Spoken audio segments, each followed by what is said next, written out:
I can remember the day when two became one.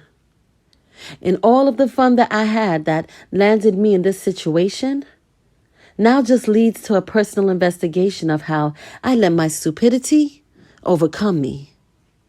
You see, I was consciously aware of everything around me and just what was happening. It's not like I could begin rationing whether it was the drugs or alcohol, because in all actuality, there wasn't any. It was all just him and me. But the effects of our hormones altered our common sense zones.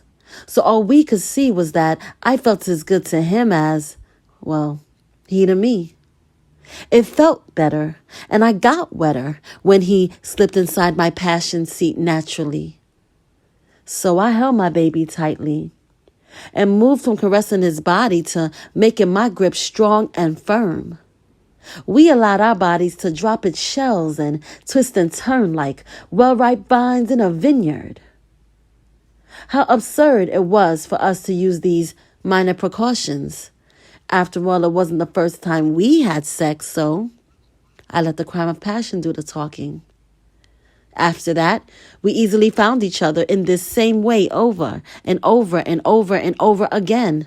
Since nothing really happens before, our ignorant and lustful side formed its reasons to pretend, as long as he pulled out before he exploded with joy, I wouldn't have to question whether my womb carried a girl or a boy.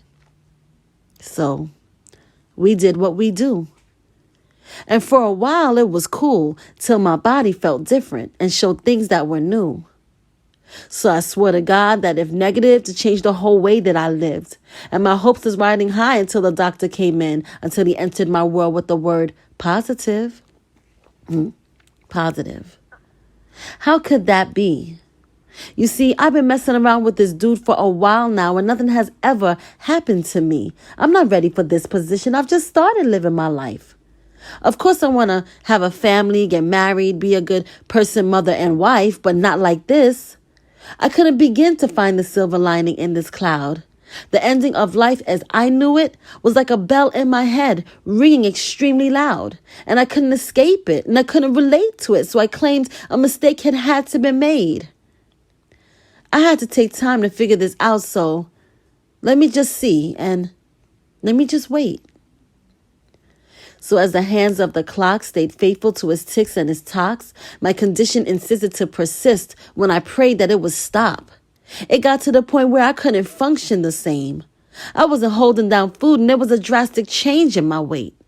And everyone saw that every day I was sick. I must have thrown up everything between my throat to my clit. So I made an appointment for 12 when my clock showed me 10. Stood in this mirror reflecting on this phase I was in. All of these changes that I hated and prayed wouldn't last. With the doctor's help today, maybe this soon will pass. Then, as harsh as a winter wind, I felt my knees buckle in. My vision got blurred and my mouth was like cotton, so I dialed 911 when I reached for the phone.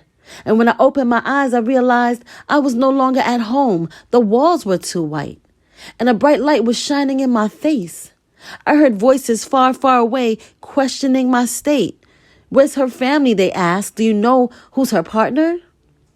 Now, I haven't seen my lover since the first time I came from the doctor. You see, when I shared with him my news, he blew up a little bit too quick. Seems this wasn't the first time he was accused of this shit. So as he yelled and as he shouted, it suddenly came to me. This lover of mine knew he was positive HIV. I could see it in his eyes and in the way his whole body spoke and in the speech that he gave as he reached for his coat. It was almost rehearsed, like he prepared what to do. Though his mouth sounded angry, his eyes showed that he knew. So as he stormed out the door, I fell to my floor and for hours in my mind on just what was his score. I knew I wasn't his first, and I sure wouldn't be his last. But the fact that he knew was just so hard to grasp. So I asked my family and my friends to give me their support as I pleaded my case like a defendant in court. And as I sorted out the details, tears came to their eyes. They were happy this wasn't them, but sad this was my life. And I cried for myself because no one felt as I did.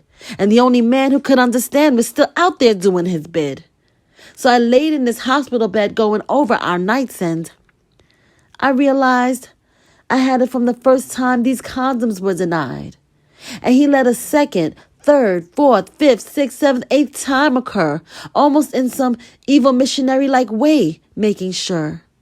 So as I counted the seconds to minutes, minutes to hours, and hours to days, once again two became one as I quickly slipped away.